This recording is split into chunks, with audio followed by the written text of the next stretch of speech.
a person, and accordingly no woman shall be. It means there's no choice. You have no discretion to say, no, I did it because they did this. Sharon said shall, you cannot under any circumstance. When it says may, it gives you a may. But when a legislation says shall, you go to court, you have no excuse. This forum sensitized media practitioners on the two bills of sexual offenses and domestic violence as focal persons for news dissemination.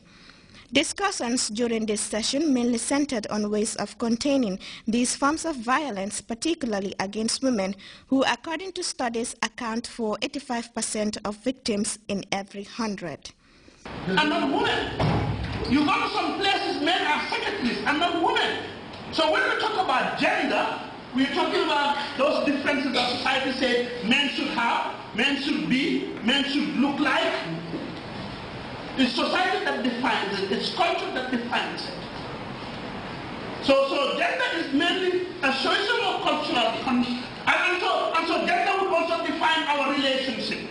Domestic violence continues to be a threat in Africa, especially to women who in most cases fall victims. Such forms of violence range from sexual, emotional, or even physical abuse. Commissioner Ibrahim Abba of the Gambia Police Force, in his opening statement, stated that violence against women is an issue affecting women globally. May I emphasize the importance of multisectorial gender-based violence response model that promotes interdisciplinary and interagency cooperation and coordination across key players, including health services, psychosocial support, security, legal or justice sectors that this network embraces. It is significant to note, therefore, that the strengthening prevention and protection against gender-based violence using human rights statistics require referral mechanisms involving police, health entities, for referral of survivors of gender-based violence to the police and legal services after clinical management and psychosocial support, or vice versa.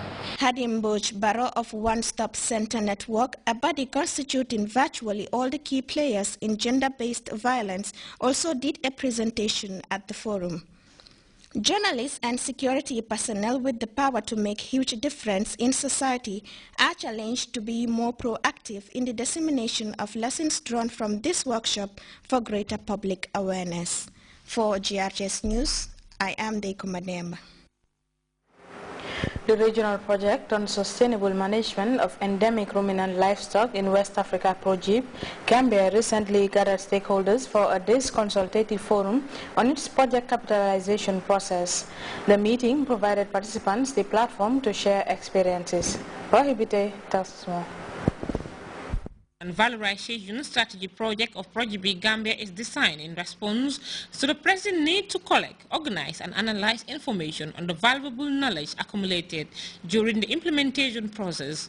It will give project teams the necessary guidance for the identification, documentation and sharing of experiences that are relevant and innovative. The strategy will also enable the project parties to share and better communicate the successes and failures in key areas such as genetic improvement, capacity building, natural resource management, and valorization. The parties involved within PROGIP capitalization will allow the various stakeholders to make an introspective and critical analysis of the process in which they will take part to learn from the successes and failed experiences. The regional project on sustainable management of endemic ruminant livestock in West Africa, PROGIP, is being implemented since 2009 in 4 various countries, the Gambia, Guinea, Mali, and Senegal, with the sole aim of contributing to the development of its institutional patrimony of knowledge and to the generation of tools for collaborative learning. The process of capitalization requires, when thought out, information flow and an effective mobilization process. The main objective of this capitalization process is an exercise that consists of extracting lessons from TED practices, not only to improve them, but also to inspire other actions. Rohi Bite, GRTS News. Well, that report by Rohi Bite there takes us to our first break. We'll be back with more news. Stay tuned.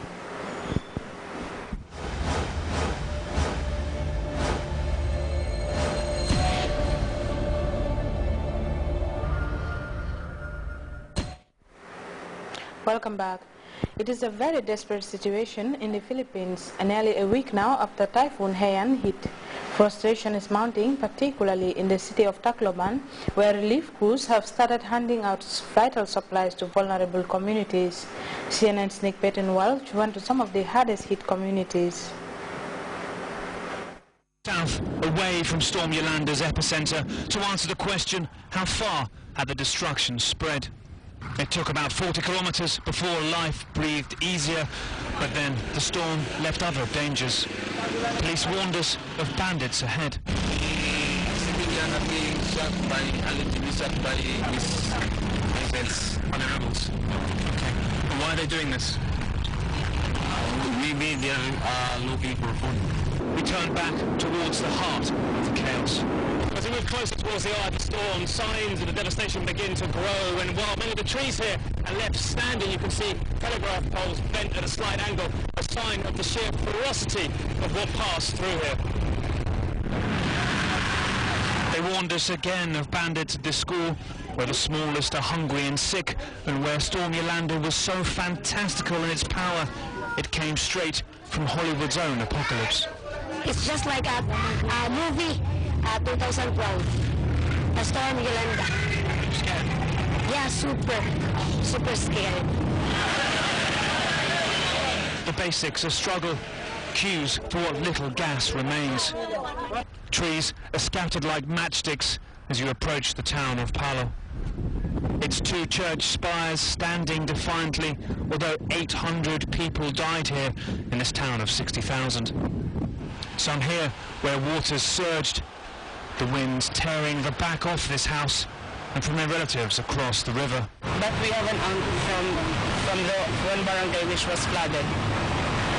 So they're missing, and three grandchildren, including her. Death has been more dignified in Pala than the bodies left on the streets of neighbouring Tacloban, even though life itself remains a shell of what it was. The mayor had mass graves dug fast and now gives free calls to loved ones, medicine, even bureaucracy. Most of them died out of the waters. We have survived this far, so I think we can rebuild it.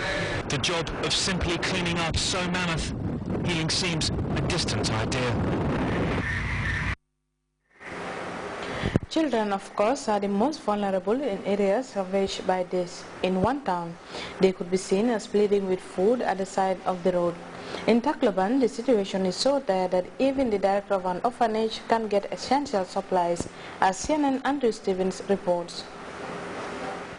A city where everyone is asking for help, Erland Johannesson is a special case.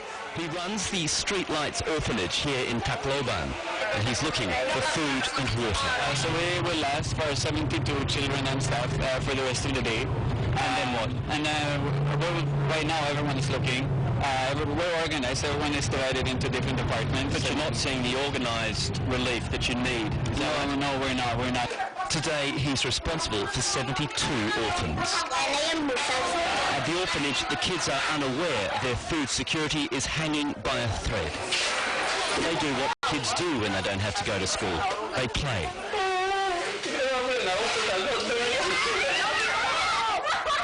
Erland is also cheerleader-in-chief, keeping up morale. In fact, these kids are the happiest, most relaxed ones I've seen here, despite a terrifying experience just 5 days ago. On the night of the storm, Alan took 72 children and led them up to the second floor, to this balcony here, where the waves were starting to actually crash over the balcony, and got them onto this roof, where they stayed until the storm had blown through. Everyone here was safe. They're well contaminated by seawater. They now face a new threat, just as serious and just as real. Every day, Erland and the older children search for supplies. Plenty of places we can go to, but when we go there, there's nothing there. We've been told go here, go there, but... They've collected stores, but it's not much. This is now the most important room in the house, the food store. Cans of sardines, more sardines, we're told. Nothing's labelled here. We believe that's some sort of tomato paste. But most important is water. There is only one day